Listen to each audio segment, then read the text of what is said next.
మా గురువర్యులు మధ్యపట్ల సుబ్రహ్మణ్య శర్మ గారికి, అలాగే సరస్వతి పుత్రుడు మహాదేవ మణి గారికి, అనుమోదపాసకులు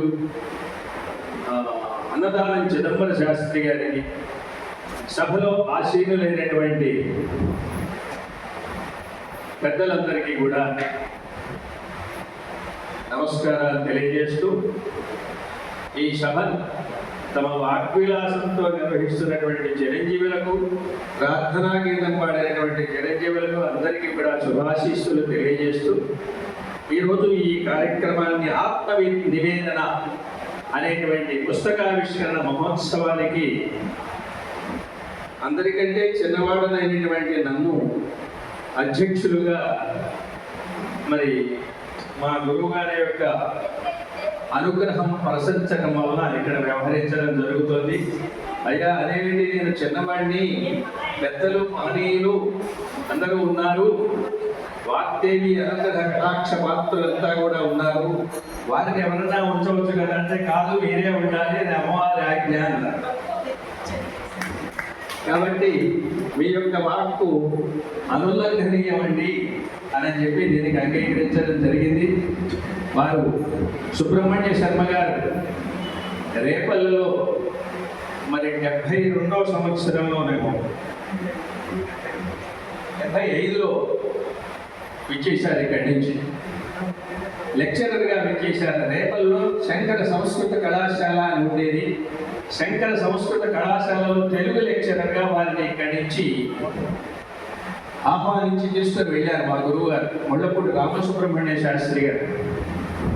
వారు కళాశాల నిర్వహణలో కానీ, ఒక పద్ధతిగా జరపడంలో కానీ చాలా అనుభవం ఉన్నది అని విని వారిని ఇక్కడి నుంచి సగౌరవంగా తీసుకుని వెళ్ళి అక్కడ ఉపన్యాసకులుగా నియమించి ఆ కళాశాలలో వారి సేవలు వినియోగించుకున్నారు. నేను అక్కడ 73లో విద్యార్థిగా చేరి 78లో సాహిత్య విద్యా ప్రవేశం పూర్తి చేశారు. అప్పటి వీరికి మీరు లెక్చరర్గా వచ్చారు అక్కడికి ఉపన్యాసకులుగా.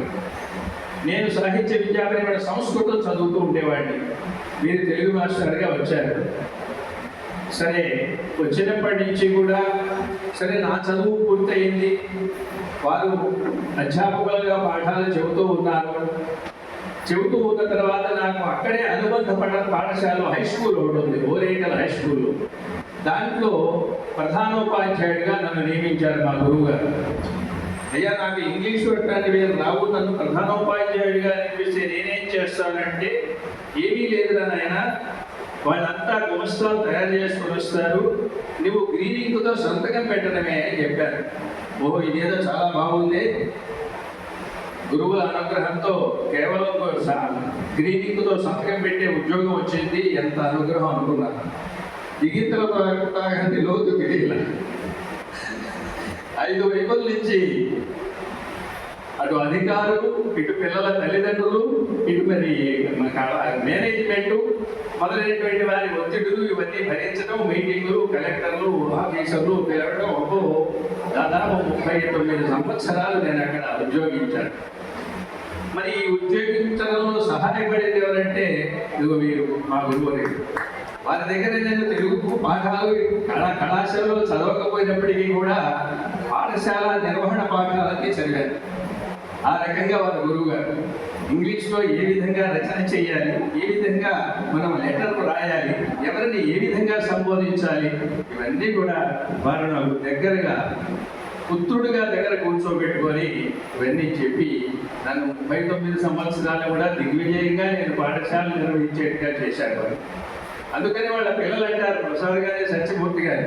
నిన్న ప్రసాద్ ఫోన్ చేసినప్పుడు ఏంటి ప్రసాద్ విశేషాలంటే, నాకేం తెలిసింది, మీరు పెద్ద అబ్బాయి కదా, మీకే తెలియాలంటున్నారు. అలా చూసుకున్నారు. అలా ఒక విధమైనటువంటి స్థానాన్ని, ఏ విషయం వచ్చినా సరే నాతో సంపాదించడం ఆ విధంగా గడిచిపోయింది. ఆ తర్వాత అక్కడ శంకర మఠం ఒకటి, ఎడవల్లి శివరామ శాస్త్రి గారి శంకర మఠాన్ని స్థాపించి, శారదామ్మవారి దేవాలయాన్ని నిర్మించి, కళ్యాణ మండపం నిర్మించి, కొన్ని పాఠశాల దుకాణాల సముదాయం కూడా నిర్మించి, ఇదంతా కూడా శృంగేరి గారికి హ్యాండ్ ఓవర్ చేశారు. అందులో ఒక కమిటీని వేయవలసి వచ్చింది. అప్పుడు వారిని, నన్ను, ఇంకా హరినారాయణ గారు, ఇంకా సీతారామారావు గారు, రామప్రభు గారు, ఇక్కడ కొంతమంది పెద్దలను పిలిచి అక్కడ కమిటీ వేయడం. ఆయన ఒకటే అన్నారు, నేను ఎక్కడో హైదరాబాద్లో ఉంటాను, ఇంత ఆస్తి అంతా నేను శృంగేరి వారికి రాసిచ్చేశాను, వారికి స్వాధీనం చేశాను, నేను మిమ్మల్ని ప్రార్థించేది ఒక్కటే. అప్పటికి దాదాపు 70 ఏళ్ళు ఎన్నో ఉన్నాయి. ఆయన పెద్దవాడు, ఇంటర్నేషనల్ లాయర్ ఆయన.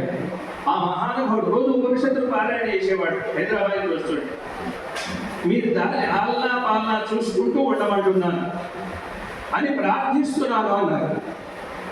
ఈ మాట మీరు ఏమంటే విన్నారా గారు శాస్త్రి గారు? ఆయన ఏమన్నారో విన్నారా అన్నారు. విన్నానండి. ఆయన ప్రార్థిస్తున్నాను అన్నాడు. ఇంత ఆస్తిని శృంగేరి వారికి ఇచ్చినటువంటి మహావదాన్యుడు మనల్ని ప్రార్థించాల్సిన పని లేదు.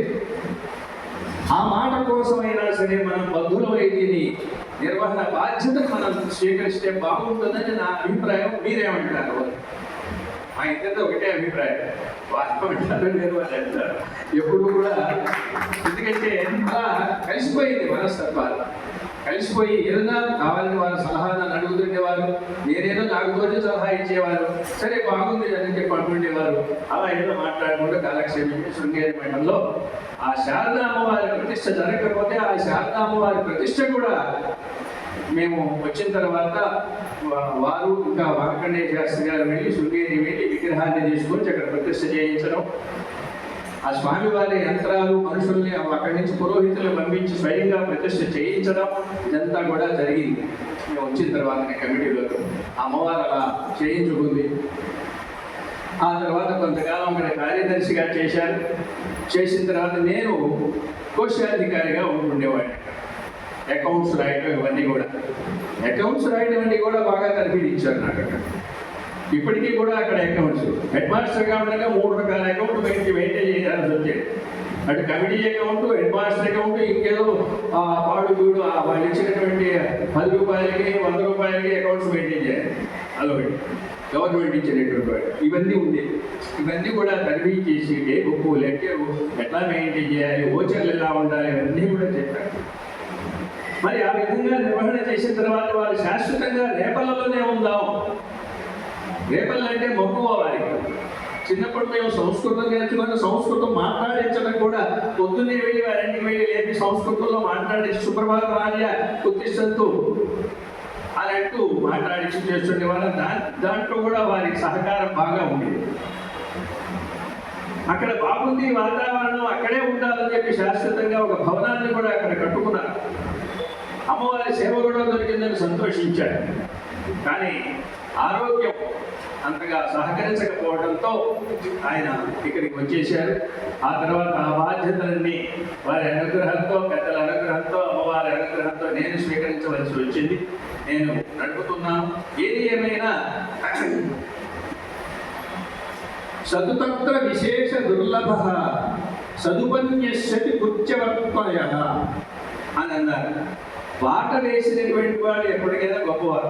అటు కళాశాలకు కానీ, అక్కడ శృంగేరి శంకరమఠం కానీ ఓ ఫైల్స్ నిర్వహణ వ్యవహారం, ఓ పద్ధతి విధానం నిర్వహించడంలో చాలా ఉత్తమమైనటువంటి అనుభవం కలిగి ఆ విధంగా వారు ఏర్పాటు చేసి వచ్చారు.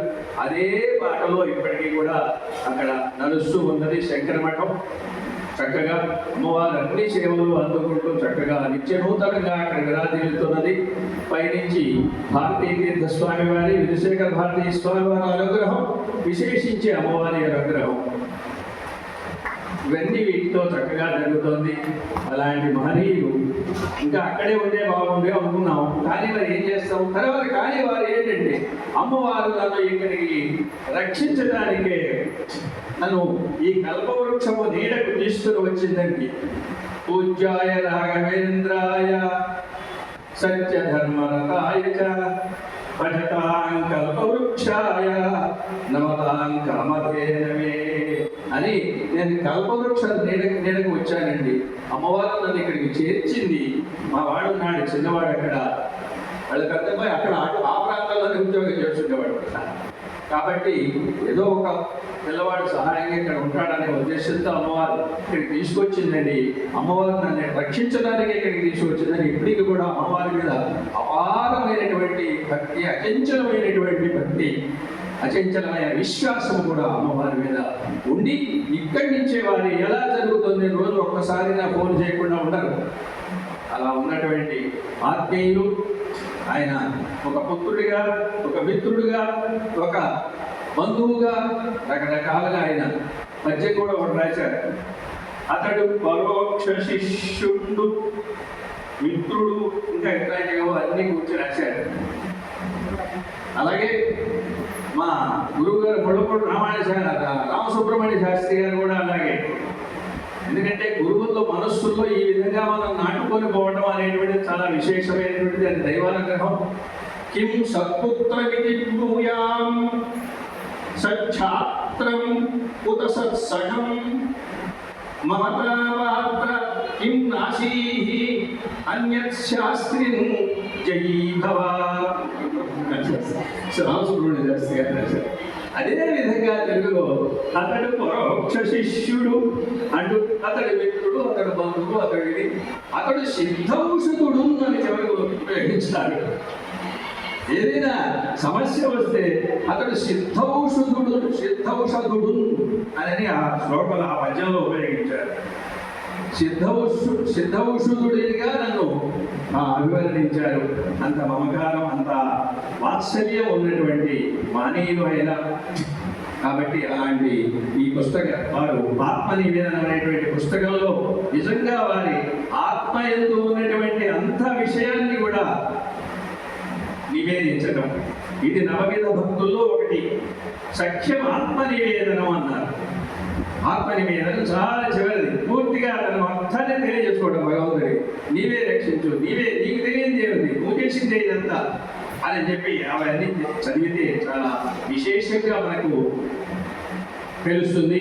చాలా విషయాలు దాంట్లో గురుభక్తి కానీ, పెద్దలైన భక్తి కానీ, గురువు వరివశ్య అని మీరు ముందు మాట రాశారు అన్నదాని చిదంబర శాస్త్రి గారు. గురువులు అంటే ఎవరు? చాలా పెద్దవాళ్ళు, వాళ్ళు వీళ్ళు చదువు చెప్పిన గురువులు, తల్లిదండ్రులు, ఇంట్లో పెద్దవాళ్ళు, అందరూ గురువుల కిందికి వస్తారు.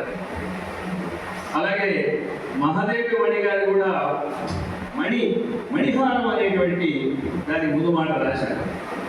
మల్లాప్రగడ శ్రీమన్నారాయణ మూర్తి గారు అమృతతుల్యం ఆత్మనివేదనము అన్నారు. కాబట్టి ఆత్మనివేదన అటువంటిది. కానీ ఆత్మనివేదన ముగ్గురు, ముకుటేశ్వరం, తర్వాత రాఘవేంద్రం, తర్వాత ఇంకోటి రామలింగేశ్వర శతకం మొట్టమొదటి రాశారు. రేపల్లో ఉండగా రాశారు. ముద్రణ కూడా రోజుకున్నది. తర్వాత మళ్ళీ వీటితో పాటు అది కూడా వేసి ఈ ముగ్గురు దైవములకు కూడా తన యొక్క ఆత్మ నివేదనని వినిపించుకోవటం. అంతే కదండి, మానవ జన్మే దుర్లభమైనటువంటిది. జంతువునాం నరజన్మ దుర్లభం అత పుంస్త్వం తతో విప్రత అన్నారు.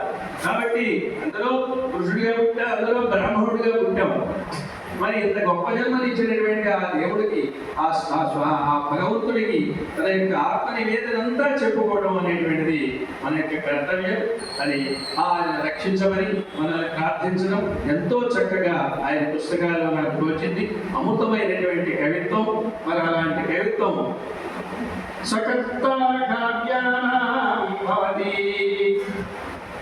ఆయనే కార్యాలకు కర్త అవుతాడు. మహతాం భంగి రుచిభిః అని సౌందర్యంలో స్వామి అడుగుతాడు. మహతాం భంగి రుచిభిః వచోభిః వాగ్దేవి కమలామోద మధురైః కర్త కార్యానాం కర్త భవతి. ఎవరైతే వశిన్యాది వాగ్దేవతలతో పరివృతురాలైనటువంటి అమ్మవారిని, వాగ్దేవిని భావన చేస్తూ ఉంటారో నిరంతరము, అలాంటి వాడు కార్యముల యొక్క కర్త అవుతారు అని చెప్పి సౌందర్యంలో చెప్పారు. మరి అలా వారు భావన చేసో ఏమో ఈ మహాకావ్యాలు మహా ఉత్తమమైనటువంటి గ్రంథాలను వాళ్ళు వెలువరించడానికి అవకాశం కలిగింది అమ్మవారి యొక్క అనుగ్రహంతో, ఆ పెద్దల యొక్క అనుగ్రహంతో. కాబట్టి ఈ కార్యక్రమానికి అధ్యక్షులుగా నన్ను పిలిచినందుకు వారికి ముందుగా శతాధికమైనటువంటి సాష్టాంగ నమస్కారములు తెలియజేసుకుంటూ, వినయపూర్వకమైనటువంటి కృతజ్ఞత అంజలులు సమర్పించుకుంటూ, ఇంకా సమయం తక్కువగా ఉన్నది.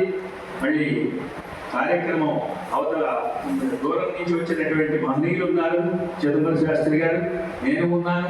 కాబట్టి అందరం మళ్ళీ వేరే గ్రామాలకు వెళ్ళాలి. మహదేవమణి గారు అంటే ఇక్కడ వాళ్ళేవారు ఆలస్యంగా ఇంటికి వెళ్తారు. కాబట్టి తొందరగా మన ఈ కార్యక్రమాన్ని పూర్తి చేసుకుంటాం. ముందుగా దీని గురించి అన్నదానం చదవ